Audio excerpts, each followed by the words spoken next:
Fique por dentro. Entrevista. E o tema de hoje, missões na contemporaneidade. O novo perfil da geração missionária. O Fique por Dentro conversa com Enéas Gomes, ele que é missionário, e vai bater um papo conosco para falar sobre esse tema tão importante nos dias atuais. Enéas, bem-vindo ao Fique por Dentro, é um grande prazer recebê-lo. Bom dia a todos. Uma grande alegria e privilégio participar com vocês aqui nesse dia. O prazer é todo nosso e começa falando para a gente, como que você descreveria o atual perfil do missionário em comparação a gerações anteriores? Olha, eu acho que a obra missionária é um constante desafio, né? De aprender os desafios atuais, mas também manter o foco, a essência, né? No chamado de Jesus. Eu vejo como o perfil para o missionário hoje, esse equilíbrio entre essas duas coisas, né? Olhos atentos na realidade atual. Tivemos no ano passado aí o Congresso de Lausanne, que nos atualizou, né, com o status da Grande Comissão em vários aspectos.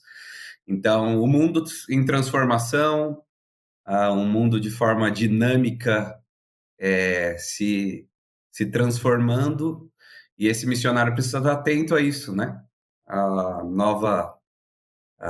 Novo formato do cristianismo no mundo, a era digital, as maiores necessidades, e ao mesmo tempo que os olhos estão atentos a essas coisas, o missionário, a meu ver, precisa continuar convicto na essência do chamado, que é voltarmos para a grande comissão que Jesus nos chama para fazer e ter um coração ainda comprometido com isso, né?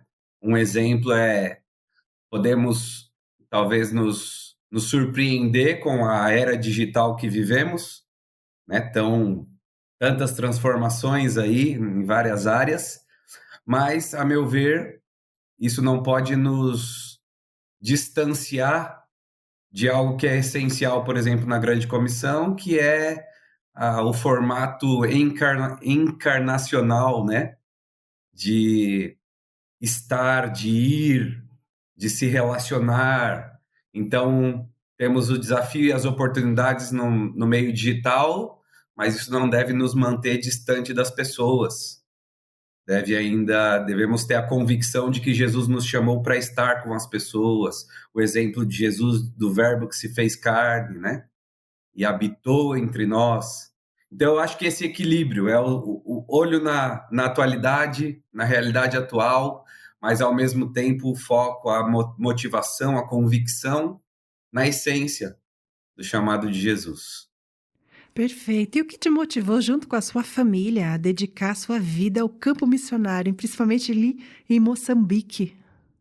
Bom, eu me converti quando era criança ainda, né? E cresci na igreja, mas tomei importantes decisões na minha adolescência, quando comecei a frequentar, inclusive, um acampamento do Palavra da Vida. E num acampamento, num chamado Culto da Fogueira, né? Tomei uma decisão de consagração. E ali tive contato com um dos cursos do Palavra da Vida, ouvi falar, um curso que se chamava Projeto Marcos. E então decidi dedicar inicialmente 1 ano da minha vida vindo estudar mais a Bíblia, né? Apesar de ter crescido na igreja, eu não tinha tanta base bíblica e tudo mais. E durante aquele ano, eu acho que foi um ano, uma, entre aspas, overdose de Bíblia, né? E que me chamou a atenção para a verdade de que a nossa vida não é simplesmente seguir a correnteza do mundo, de correr atrás de dinheiro, né? Você, às vezes, mesmo estando dentro da igreja, crescendo na igreja, às vezes você está nessa correnteza, você vai estudar para ter boas notas, para entrar numa boa faculdade, para ter um bom trabalho, para ter um bom salário, para ter muitas coisas, e parece que a vida é só isso, né? E ali, então, estudando a Bíblia, eu comecei a perceber que, não, a a vida não é só isso, né? Deus tem mais, Deus tem um propósito para a sua vida. Então, inicialmente foi perceber esse propósito e me colocar à disposição de Deus, de que, olha, eu percebo que o Senhor quer usar a minha vida para algo diferente. Durante o tempo de seminário, eu tive algumas oportunidades de conhecer diferentes trabalhos, oportunidades ministeriais, né? Tanto aqui no Brasil, como tive uma oportunidade de ir para Moçambique fazer um estágio transcultural com um pequeno grupo de alunos, e aquele estágio foi realmente transformador para mim, né? O tempo que passei lá, o meu coração ardia, e eu pensava, nossa, era o que eu queria fazer para o resto da minha vida, né? Estava apoiando um instituto bíblico lá, servindo, visitando vilas no interior de Moçambique, e tudo aquilo fazia meu coração vibrar. Mas, como um estágio ainda, era meio que um sonho. Então, na vida real, eu continuava, quando retornei, continuava o seminário, caminhando para me formar e me envolvendo mais com a Palavra da Vida. Aqui no Brasil, o ministério treinando líderes de juventude no contexto das igrejas locais, e feliz com isso. Pouco tempo depois, quando caminhei então para me tornar um missionário, um obreiro do Palavra da Vida no Brasil, Palavra da Vida de forma internacional, né? Nível internacional, ele lançou um desafio que envolvia Palavra da Vida Brasil e outras Palavras da Vida do mundo enviarem uma equipe para um novo país. Isso era até 2010, né? O projeto veio lá para 2005, e isso era até 2010. E o PV Brasil, então, percebeu do Senhor em oração, visitas, que o país seria Moçambique. Então, eu estava como um missionário no Brasil, servindo com a Palavra da Vida, com o desejo lá no fundo de Moçambique. Então, a Palavra da Vida ficou claro que o país seria Moçambique e precisava de missionários, né? Então, foi aí que Deus alinhou essas histórias.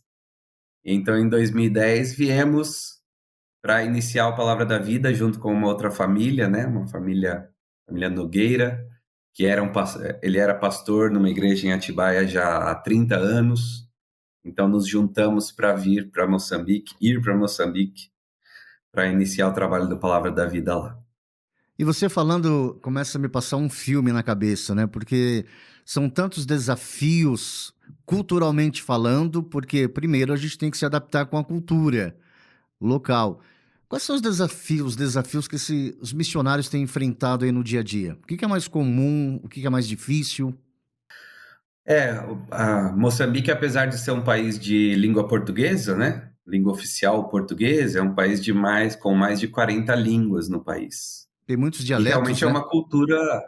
É uma cultura muito diversa, é uma cultura muito alegre, muito hospitaleira, de maneira geral. Isso facilitou, né? Eles têm certa simpatia com os brasileiros.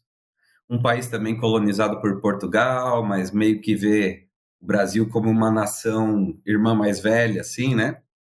Passou a independência muito antes. Então, os desafios culturais, eu diria que são reais. O problema quando você chega num contexto transcultural, inicialmente, é que você não sabe o que você não sabe, né? Esse é o primeiro nível. Aí depois, os anos passam, você entra num próximo nível que agora você sabe o que você não sabe, né?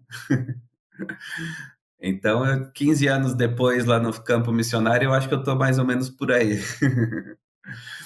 Mas os desafios culturais são muitos, mas ao mesmo tempo, o campo missionário lá em Moçambique, para o nosso trabalho com a Palavra da Vida, que tem o foco em juventude, é um trabalho assim, com muitas oportunidades, muito aberto, né? A população em Moçambique tem uma média de idade de 17 anos, é uma população muito jovem, né?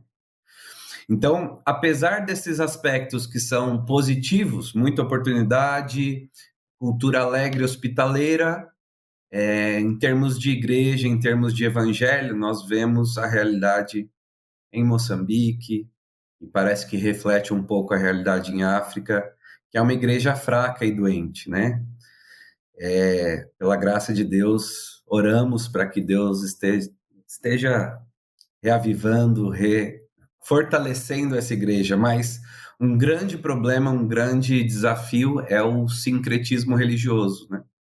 É quando o cristianismo e até outras religiões viram uma capa religiosa para esconder o que, na verdade, lá no fundo é um compromisso maior com a religião tradicional africana. Eu vejo como o nosso maior desafio, né? Religião tradicional africana, posso explicar isso um pouco mais à frente também. Perfeito. Eu queria que você falasse um pouquinho sobre justamente como é trabalhar com essa geração, né, de jovens aí no contexto de tanta carência. O que a gente, brasileiros, tem visão de um povo carente, sofrido? Como é, de fato, estar ali em campo com essas pessoas? Bom, são desafios reais. Realmente, Moçambique, por exemplo, no ano passado, se não me engano, no início desse ano, saiu uma pesquisa novamente, acho que da Forbes, colocando Moçambique como o país mais pobre do mundo, né? Devido a questões também de corrupção e outras questões. Então, essa é uma realidade que convivemos com as pessoas lá. Apesar do nosso foco ministerial não ser exatamente lidar com essa questão social, apesar de que não tem como não nos relacionarmos com as pessoas e apoiarmos nesse sentido, né? Mas investir no nosso foco, que é a juventude em Moçambique, eu vejo como um grande privilégio, né? Vejo que a nova geração ela tem essa oportunidade de reverter um contexto tão difícil, que é um contexto normal, tradicional. Moçambique é um país cuja realidade são normalmente famílias muito destruídas, desestruturadas, né? Tem todo um contexto da guerra recente, poucos homens, né?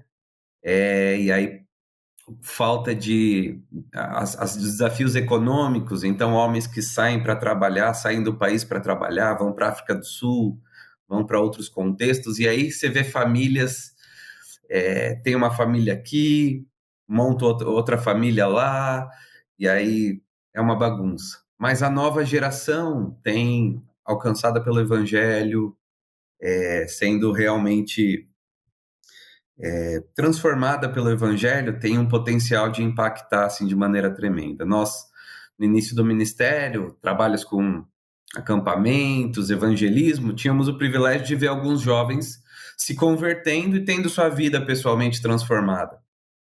15 anos depois, agora a gente vê alguns desses jovens formando família, uma família cristã, e isso mexe com os fundamentos de uma cultura, que é nascimento, casamento, morte, são os grandes eventos, né? De uma cultura que são muito fortes culturalmente, tradicionalmente. E quando você mexe com esses aspectos, você está mexendo com algo muito profundo. Quando vemos jovens aí fazendo diferença, transformando essas áreas, o impacto na comunidade é muito grande mesmo. Quando você fala nessa questão de jovens que vêm sendo transformados, eu penso muito na questão da religiosidade, né? O que é diferente de ter Cristo na vida. Eu acredito que em Moçambique exista muita religiosidade. Deve ter muitos dogmas, muitos costumes. Como é que você tem quebrado isso daí, né? Como é que você faz as reuniões? Como é que você trabalha com os jovens? Quando você fala do amor de Cristo e as pessoas aprendem que é tão simples, né? Você ter uma convivência com Deus que não requer nada extra, né? Assim, nada que seja tão difícil de se realizar, né?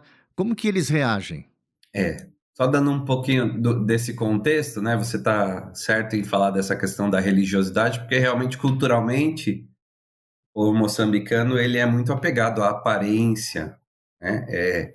É uma cultura de honra também, mas muita aparência, muita superficialidade, né? E o que nós vemos é que, apesar de Moçambique, se você der um Google aí, você vai ver números das religiões em Moçambique, maioria cristãos, tem um contexto aí de um país colonizado por Portugal, um grande número de católicos, grande número de evangélicos, e aí vem um número significativo de muçulmanos, convivemos com eles, não são maioria no país, mas convivemos com eles normalmente, e aí outros grupos hindus e tal. Mas a meu ver, o grande desafio com relação ao evangelho é a religião tradicional africana, aquela crença nos antepassados, né, pais, avós que já morreram, eles passam a ter poder para intervir na vida da família, da comunidade. E então você tem que buscar um médico tradicional, um curandeiro, né, para descobrir quais os rituais você tem que fazer para apaziguar a ira dos seus antepassados. Então, o que acontece é que muitas vezes as igrejas estão cheias, e se você visitar uma igreja em Moçambique no próximo domingo, é possível que você vai encontrar, às vezes, igrejas cheias, uma animação, né? Porque, epa, cantar, dançar é com eles mesmos, né? Então, você vai participar de um culto muito animado, alegre, provavelmente vão estar muito felizes por receber uma visita, mas a realidade é que muitos daqueles que estão ali, quando a situação aperta, vem a doença, os problemas, a família vai pressionar, porque se um membro da família não participa em rituais, toda a família vai ser prejudicada, segundo a crença, e então ele volta para o curandeiro e vai fazer os rituais que são necessários para apaziguar a ira dos antepassados, e aí domingo que vem ele está de volta lá. Então, nós falamos de uma igreja fraca, mas não é falta conhecimento bíblico apenas. Falta evangelho no centro, falta evangelho na raiz, né? Esse é o nosso grande desafio. E isso você não vê, não percebe num primeiro momento. Você precisa realmente de relacionamentos. São relacionamentos profundos que nos permitem chegar com o evangelho mais fundo, né? Então, eu acho que o desafio não tem muito segredo. É lógico que nós temos feito diversos programas para aproximar, trazer o jovem para perto e trabalhamos de diversas formas para isso. Mas é o tempo, é o relacionamento, é o investimento pessoal de discipulado que vai nos possibilitar realmente chegar com o evangelho mais fundo, né, nessas vidas. É justamente isso que vamos falar agora, sobre o discipulado. Como é para você esse discipulado, né? E ele deve ser tão lento à medida que tem essa questão cultural muito forte, né? E tem toda essa preocupação em mostrar realmente qual é a palavra de Deus, né? Qual é o verdadeiro sentido do cristianismo, de seguir a religiosidade, né? De não seguir a religiosidade, ou melhor. Realmente eu creio, né, que o discipulado nos moldes de Jesus, ele está no centro na essência mesmo, né, do nosso chamado, da missão de Jesus para nós. Acho que principalmente num contexto de África, não é suficiente, né, simplesmente trazermos informação, trazermos um conteúdo teológico, né? Isso precisa vir acompanhado com um caminhar junto, fazer a ponte da teoria para a prática no dia a dia, né? Muitas vezes a teoria eles sabem, eles estão acostumados, o que falta é realmente viver no dia a dia isso. E Deus tem nos chamado para levar isso, fazer isso. Nós, por exemplo, o tempo que eu servi no Brasil como missionário aqui foi de 2006 a 2009, nós servíamos numa área do Palavra da Vida que trabalhava com treinamento de líderes de juventude, né? E fazíamos parcerias com igrejas locais para treinar os líderes de jovens para fazerem o ministério na igreja local. E normalmente o nosso procedimento era, com contato, né, com a igreja, dizíamos: indiquem aí os líderes, né? Alguns líderes de jovens que nós vamos trabalhar com eles, investir, treiná-los para fazer o ministério. Quando chegamos em Moçambique, pensamos, né, em talvez ir pelo mesmo caminho. Então, contato com algumas igrejas, oferecendo esse apoio à igreja. E quando falávamos, então, para as igrejas, enviem alguns jovens aí para serem treinados para fazer o ministério, aí vinha jovem que percebíamos que não é crente, percebíamos, né, que não tinha base nenhuma. Então, realmente era uma realidade de igreja muito diferente do que era o nosso contexto aí. Então, nós percebemos desde o início a necessidade não só de levar um treinamento, ou seja, preparar para fazer, mas tínhamos que dar um passo atrás e caminhar junto com as pessoas, o discipulado, né? Então, o nosso ministério se tornou essa ênfase, né, também de caminhar junto com os líderes de juventude, mais no dia a dia, por mais tempo, e não simplesmente dar um treinamento para eles fazerem alguma coisa, né? Percebíamos que esse não era o caminho. Graças a Deus, Deus tem nos dado exemplos, né, nesses 15 anos, de vermos frutos dessa caminhada. Tem um jovem, logo que cheguei, um jovem chamado Lourenço, na época jovem, né? Ele era um líder de juventude que começamos a caminhar, fizemos um discipulado, e esse jovem, nós tivemos a nossa primeira experiência cultural realmente marcante, que foi sermos padrinhos de casamento dele. E a gente vem com a mentalidade brasileira, pensávamos que íamos ser um entre vários, né? De repente fomos descobrir que culturalmente não é assim, é um casal padrinho só que se torna os pais dele, né? Então, foram experiências assim, mas assim, temos visto com alegria, acompanhando já há muito tempo. Então, eles se casaram, atualmente ele é pastor de uma igreja lá, né, uma igreja batista lá em Maputo, e continuamos caminhando. Então tem sido uma grande alegria. Agora ele tem filhos participam no acampamento, vários jovens da igreja dele também participando em vários programas que fazemos, né? Então tem sido uma alegria ver esses resultados. Tem um outro jovem do ministério que fazemos de evangelismo nas escolas, que o nome dele é Paulo, e ele se converteu num acampamento, num contexto de evangelismo escola. Fazíamos acampamento também com os jovens da escola, e demonstrou interesse, começamos a caminhar juntos. Tinha uma época que eu levava ele para todo lugar, eu ia dar aula no Instituto Bíblico, vem lá carregar minha pasta junto comigo, né?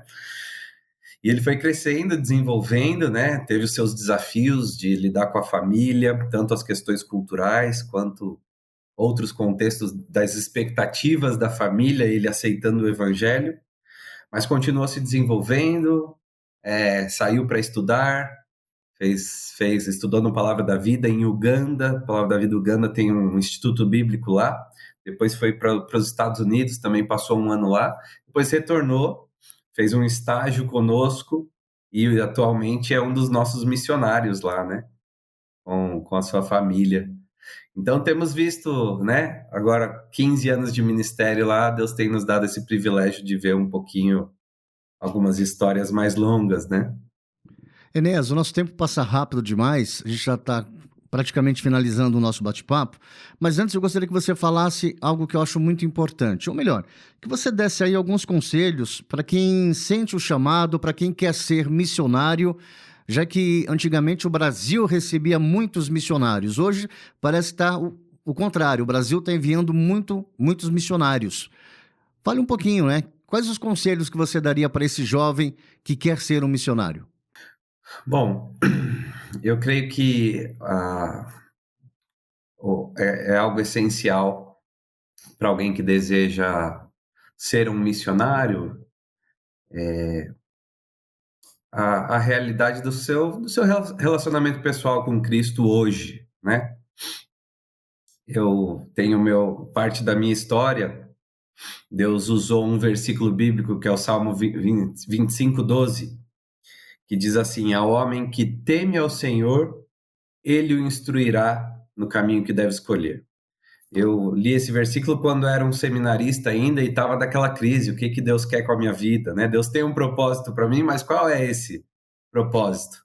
E a resposta de Deus para mim era: olha, o futuro não está nas suas mãos, não é você que decide, mas hoje você não tem dúvida o que você deve fazer. Ao homem que teme ao Senhor, ele o instruirá no caminho que deve escolher, né? E foi uma resposta para mim, né, de que o Deus esperava que eu vivesse uma vida de temor a ele, comprometido, servindo no contexto, nas oportunidades que ele me dá hoje, e que ele me direcionaria para segundo a vontade dele, né, na direção a seguir. E foi assim mesmo, né? Tenho buscado caminhar e fui percebendo a direção de Deus rumo ao ministério. Eu penso que então é essencial um primeiro aspecto que é o caráter, temor ao Senhor, relacionamento profundo com Ele. Então, jovem, invista no seu relacionamento pessoal com Deus. Isso é o mais essencial hoje e vai ser sempre, em qualquer lugar, no campo missionário, em qualquer lugar. Depois disso, busque a convicção, né? Essa direção. Como é que Deus vai te orientar para algum lugar específico, uma oportunidade específica. Então, busque conhecer, busque informações, conhecer diversos contextos diferentes e, de repente, Deus vai te direcionar para um desses. É importante ter essa convicção também para ir para o campo missionário, né? E aí, então, parte dessa convicção vai te desafiar a ter a competência para seguir o chamado de Jesus. Então, um preparo específico, dedicado em áreas específicas, né? Não tem como falar de um tipo de preparo só.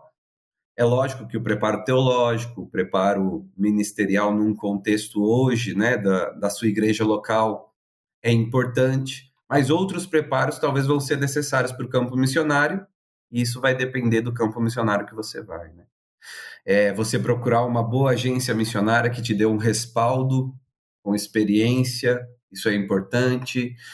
Na minha experiência, eu diria, é sempre bom buscar trabalhar em equipe. É aquela visão do missionário, né? O lobo solitário, o herói no campo missionário.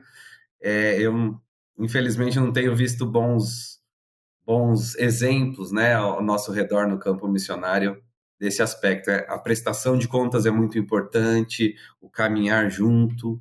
Então, são aspectos aí para se pensar, mas começa hoje, né, vivendo uma vida de temor ao Senhor, e Deus o direciona para isso. E não há coisa melhor do que estar onde Deus quer que você esteja, fazendo o que Ele deseja que você faça, né? Realmente, Enéas. Abrimos espaços agora para você divulgar a sua rede de contato. Sim, eu não sou muito das mídias sociais, né, das mídias digitais, mas se quiserem anotar o nosso contato pessoal, nós temos usado o WhatsApp e temos ali nossa comunidade no WhatsApp, onde mandamos notícias, nossos informativos e outras informações, né, para contato. Então, se quiserem anotar, nosso número é lá de Moçambique ainda, então é mais 258 e o meu número é 8494941181. E o tema de hoje foi Missões na Contemporaneidade, o perfil da nova geração missionária. A entrevista foi com Enéas Gomes, ele que é missionário e está em Moçambique e vai participar deste evento no Palavra da Vida, do campus ao campo. Enéas, muito obrigado pela participação, foi um grande prazer falar contigo. Foi uma alegria para mim também, obrigado pela oportunidade, um grande abraço para vocês. Tchau, tchau. E o Fique por Dentro vai ficando por aqui. Estamos no ar de segunda a sexta-feira, das 8 às 9 horas da manhã. Curta e compartilhe essa entrevista que, por sinal, foi ótima. Até a próxima.